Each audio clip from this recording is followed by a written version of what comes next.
Hello everybody, it's Mark Sage again, Executive Director of the area, and I'm doing another Fireside Chat.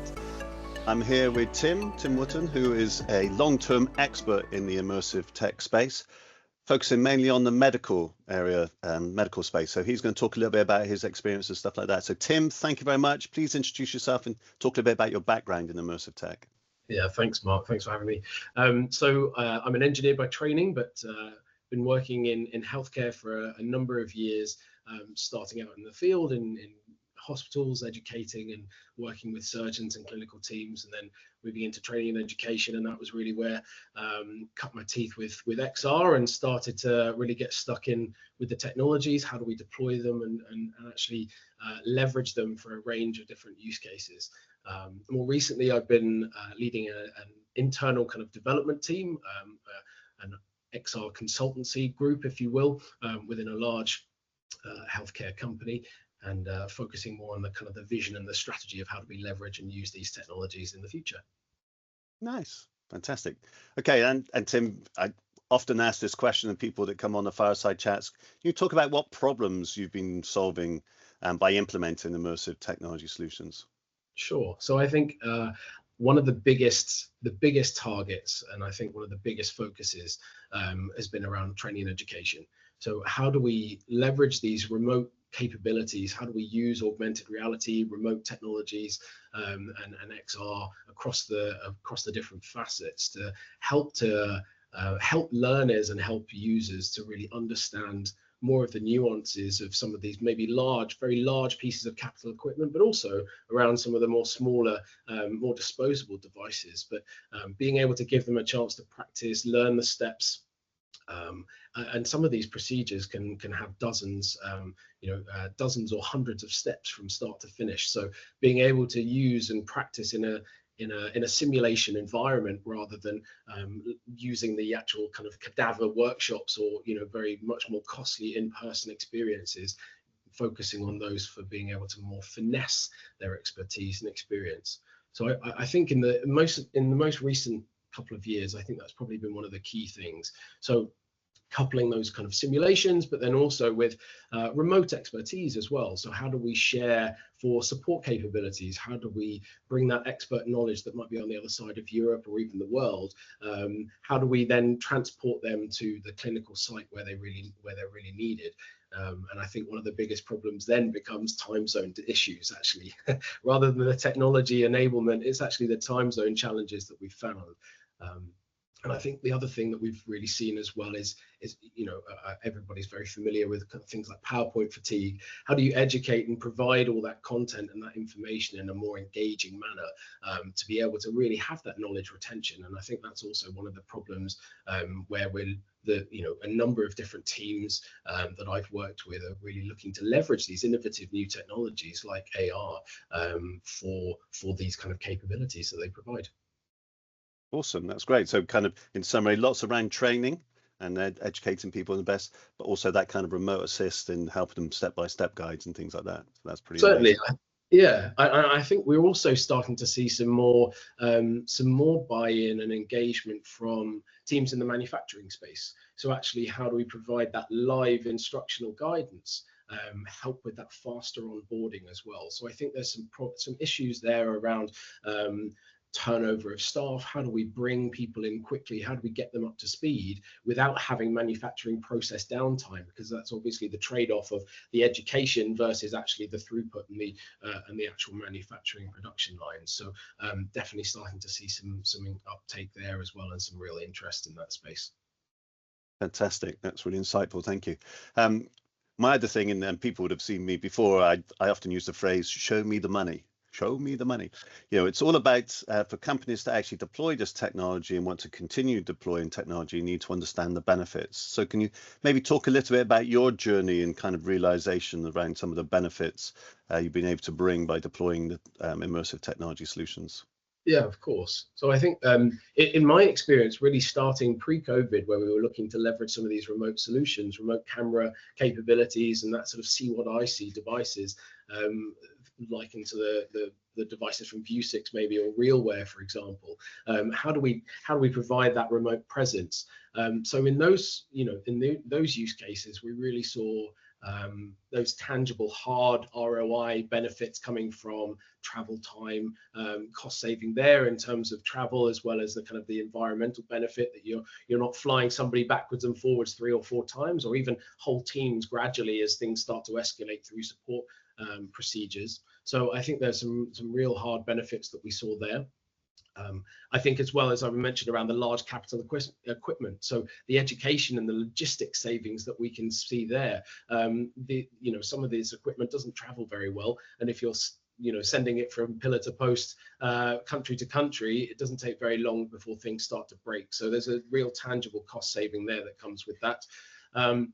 And then I think as well, some of the shorter, quicker onboarding time. So actually, in terms of the resource benefits that we see from trainers and trainer time that's required, and that shortening of the education pathway for learners, I think there's real benefits there that we've seen, coupled with that sort of earlier confidence and practice that the teams are able to get through practicing in the simulations to then get stuck into the work in the earlier part of their experience.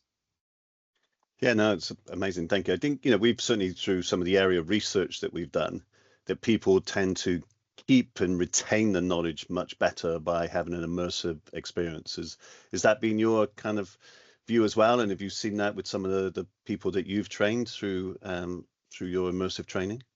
Yeah, I think we've certainly seen much higher engagement where there's the novelty that comes with the technology. I think it would be interesting to see as we've seen the progression and the maturation of the mobile industry as well, with apps and the early engagement that you get from it, whether we're seeing that kind of early peak, whether that will continue. But I think it's certainly very, very early days. So yes, a lot to be still realized there, as it's a very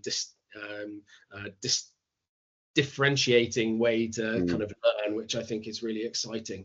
So we've certainly seen that. I think the knowledge retention, not something we really tracked a lot of the data on, certainly on the testing and the scoring that we were seeing from users. There was a brilliant amount of data that we were able to capture, of course, from these simulated environments. Being able to see some of that knowledge retention over the longer term, I think we were still quite early days in measuring that. But certainly in the shorter term, a lot of NPS scoring was very high for the experiences.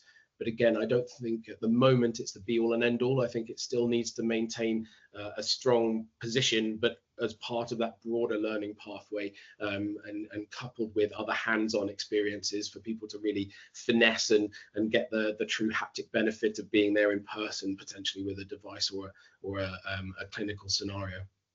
Yeah, no, understandable. No, that's great.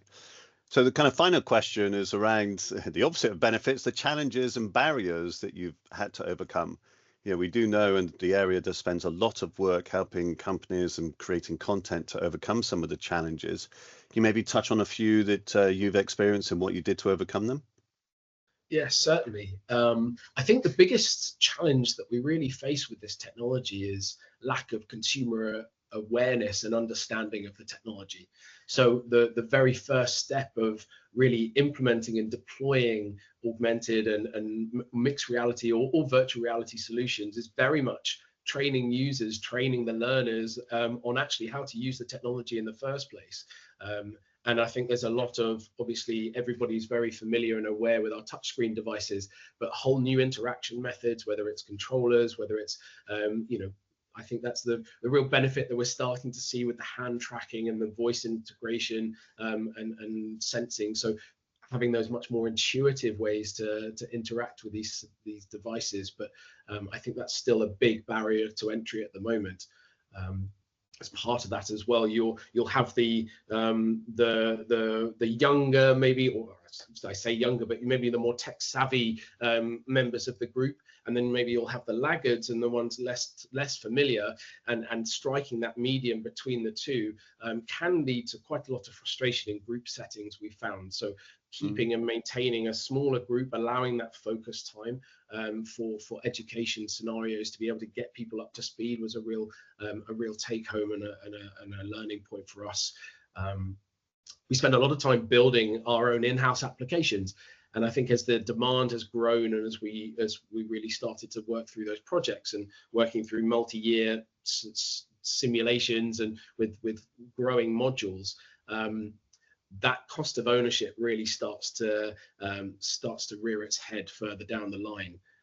We really saw as well the challenges is how do you keep pace with such an agile and such a quickly developing and growing space. So actually applications can feel quite legacy or dated very quickly in a matter of years, whereas other more traditional content may last a little longer. So the challenges there and that high cost of ownership, certainly we're thinking we're moving towards more of how do we leverage off the shelf platforms, how do we compile and use these different systems that are always updating their feature sets, always driving towards the next thing and innovating in that space to be able to then leverage those in a much faster pace. So definitely something that we worked with as a challenge.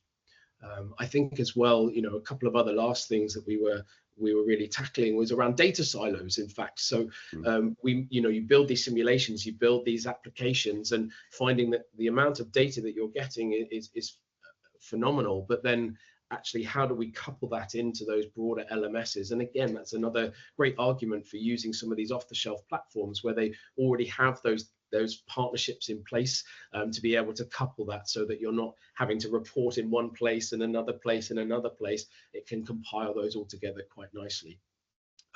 So I think that as well, coupled with those kind of proprietary formats and systems that we've seen, I think is another challenge. So really creating that digital content in a very broad manner that can be leveraged across a whole range of different use cases or applications or platforms, I think is really a focus and a strength going forward for future vision, to be able to leverage the content in the future, which and put it into these different places, whatever may be the flavor of the year.